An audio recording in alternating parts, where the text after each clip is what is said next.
नमस्कार प्यारे विद्यार्थियों। अपन पढ़ रहे थे मादा जनन तंत्र।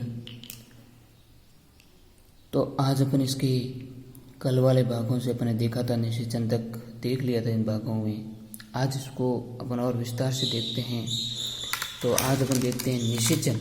निषेचन कल अपने देखा था कि अंडाणु और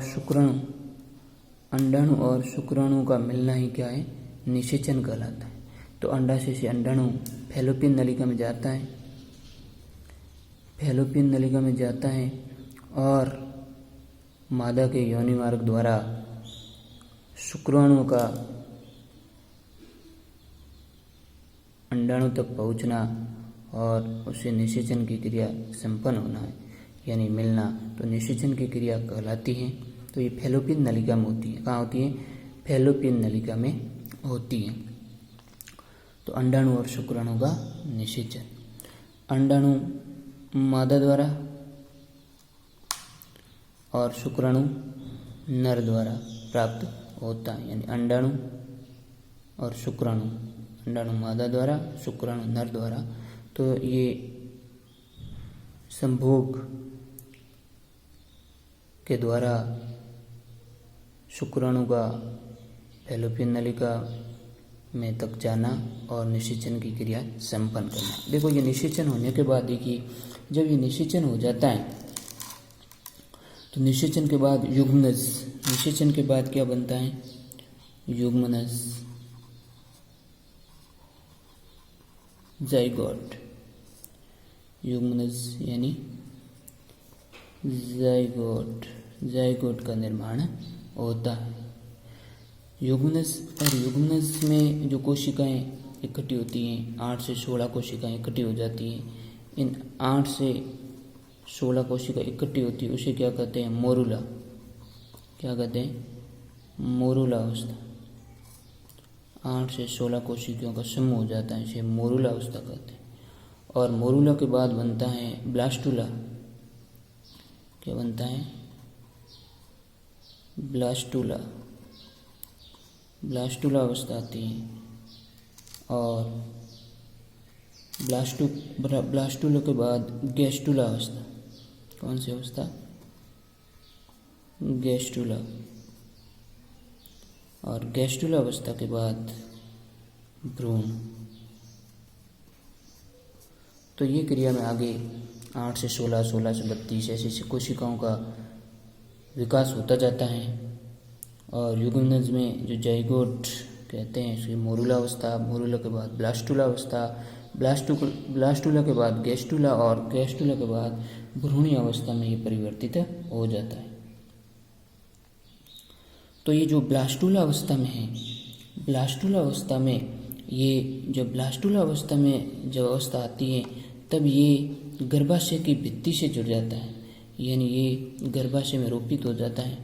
गर्भाशय की भित्ति में, भित्ति के साथ संपर्क में आ जाता है, यानी जुड़ जाता है। इस प्रक्रिया को क्या कहते हैं? अंतःरोपण कहते हैं। क्या कहते हैं? अंतःरोपण। तो देखिए, ये जब गर्भाशय में, जब ब्लास्टुला अवस्था में ये गर्भाशय में यहाँ पर स्थापित हो जाता है भ्रूण ब्लास्टुला अवस्था में, इसे अंतःरोपण कहते हैं। क्या कहते हैं? अंतःरोपण। और ये अंतःरोपण की प्रक्रिया कब देखी जाती है? ये निषेचन के 7 दिन के पश्चात। ये जब निषेचन हो जाता है, निषेचन के 7 दिन पश्चात, 7 दिन के बाद, 7 दिन के बाद कौन सी अवस्था देखी जाती है? अंतःरोपण। कौन सी? अंतःरोपण। अंतःरोपण में ब्लास्टुला अवस्था में जब आता है, तब ये गर्भाशय में क्या हो जाता है? यहाँ पर स्थापित हो जाता है और इसका विकास प्रारंभ हो जाता है। तब ये जब ये गर्भाशय में निषेचन हो जाता है, इसके बाद जब रजोदर्शन या जो ब्लीडिंग है वो रुक जाती है। अब 9 माह तक शिशु का विकास से प्रारंभ होता है, यानी इसका विकास यहाँ पर गर्भाशय में शुरू हो जाता है। तो देखो, इस रोपण के पश्चात देखिए, भ्रूण और माता के मध्य जब इस रोपण के बाद जब भ्रूण और माता के मध्य ना, तो आगे देखते हैं, भ्रूण और माता के मध्य यानी भ्रूण और माता के मध्य एक नाल द्वारा इसमें दोनों में जुड़ाव होता है, जिसे अपरा नाल कहते हैं। क्या कहते हैं? अपरा या प्लेसेंटा। प्लेसेंटा नाल द्वारा क्या होता है? भ्रूण और मादा यानी माता का आपस में क्या होता है? जुड़ा होता है, जिसे क्या कहते हैं? अपरा नाल, प्लेसेंटा कहते हैं। इसके द्वारा जो माता जब ये 9 माह तक जो जैसा भोजन खाएगी, यानी जैसा ऑक्सीजन भोजन की आपूर्ति इस अपरा नाल द्वारा ही किसे होती है? भ्रूण को मिलती है। इसलिए जब गर्भ अवस्था के दौरान माता का यानी मादा का ध्यान रखा जाता है, उसको पौष्टिक आहार प्रदान किए जाते हैं, उसको हरी सब्जियां, पत्तेदार सब्जियां, फल फ्रूट ज़्यादा दिए जाते हैं, ताकि बच्चे का विकास अच्छे से हो सके। वो अपरा नाल द्वारा उसको किससे मिलता है? जब माता जो भोजन करती है वही भ्रूण को मिलता है।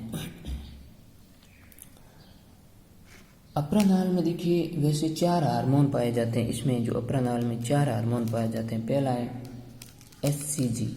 एससीजी, जिसे कहते हैं ह्यूमन क्रोडिक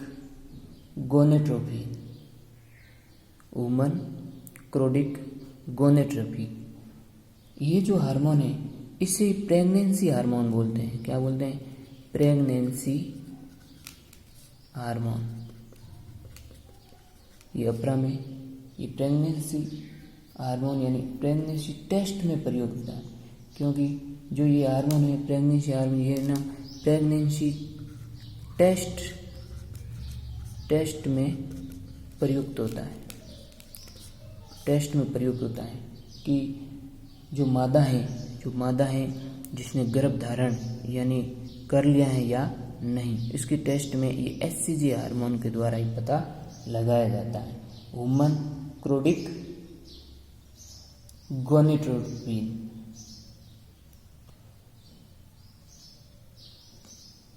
बाकी एस्ट्रोजन और प्रोजेस्टेरोन हार्मोन भी इसमें पाए जाते हैं। आगे देखिए जो गर्भकाल होता है वो गर्भकाल वैसे तो 9 माह। यदि दिनों की बात करें तो ये 290 दिन तक ये होता है।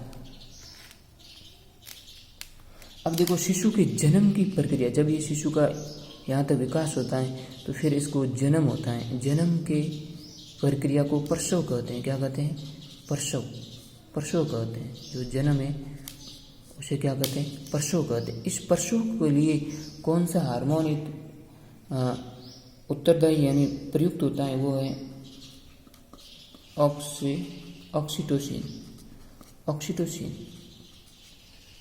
ऑक्सीटोसिन है, यह हार्मोन इसमें प्रयुक्त होता है। पीयूष ग्रंथि द्वारा स्रावित हार्मोन है, पीयूष ग्रंथि द्वारा ऑक्सीटोसिन हार्मोन। ये क्या कहता है? प्रसव के लिए, प्रसव यानी जन्म के लिए ये हार्मोन उत्तरदायी है, यानी ऐसी परिस्थितियां ये उत्पन्न करता है जिससे प्रसव आसानी से हो सके।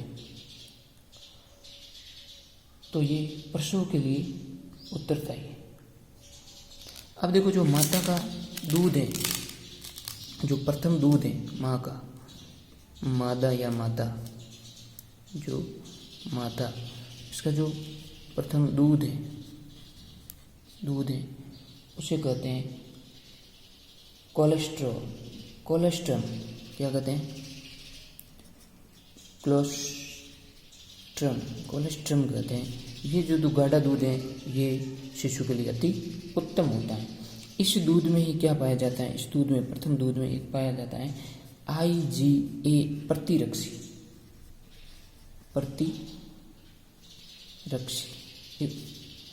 IG प्रतिरक्षी पाया जाता है। क्या पाया जाता है?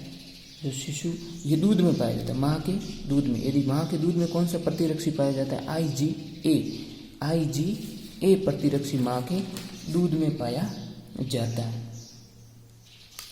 और एक और प्रतिरक्षी होता है माँ में, IgG। ये प्रतिरक्षी क्या करता है? ये प्रतिरक्षी जो क्या करता है, अपरा को क्रॉस करते हुए, यानी अपरा को पार करते हुए जाता है। प्रश्न आता है कि अपरा को क्रॉस करते हुए शिशु में प्रतिरक्षी कौन सा जाता है? यानी अपरा को, यानी प्लेसेंटा, जो अपने ये अपरा देखिए ना, अपरा को पार करते हुए, अपरा को पार करते हुए शिशु को मिलता है कौन सा? IgG। ये तो अपरा को पार करते हुए माता से मिलता है शिशु को। और माता के दूध में कौन सा पाया जाता है? IgA प्रतिरक्षी पाया जाता है। तो माँ से बच्चे को 2 प्रतिरक्षी पहले ही मिल जाते हैं। रोगों से लड़ने की जो क्षमता माँ के दूध में, तो आपको पता है माँ को सरकार भी टीकाकरण और बहुत ध्यान देती है। केवल 0 से 6 माह तक केवल माँ का दूध ही शिशु को देना चाहिए। तो क्यों देना चाहिए? क्योंकि माँ का दूध है वो शरीर से रोगों से लड़ने के लिए क्षमता बच्चे में विकसित करता है। IgA प्रतिरक्षी माँ के दूध में पाया जाता है और IgG माँ के शरीर से वो प्लेसेंटा यानी अपरा को पार करते हुए शिशु में जाता है। तो माँ से शिशु को रोगों से लड़ने की क्षमता 2 प्रतिरक्षी तो पहले ही उनको मिल जाते हैं माँ से। तो ये था बच्चे का यानी मादा जनन तंत्र और आगे माता के द्वारा शिशु का जन्म तक। तो आगे और यहाँ तक मादा यानी कहें तो मानव जनन तंत्र यहाँ पर पूरा होता है। आगे और इसको विस्तार से दूसरे टॉपिक को पढ़ेंगे। Thank you. जय हिंद।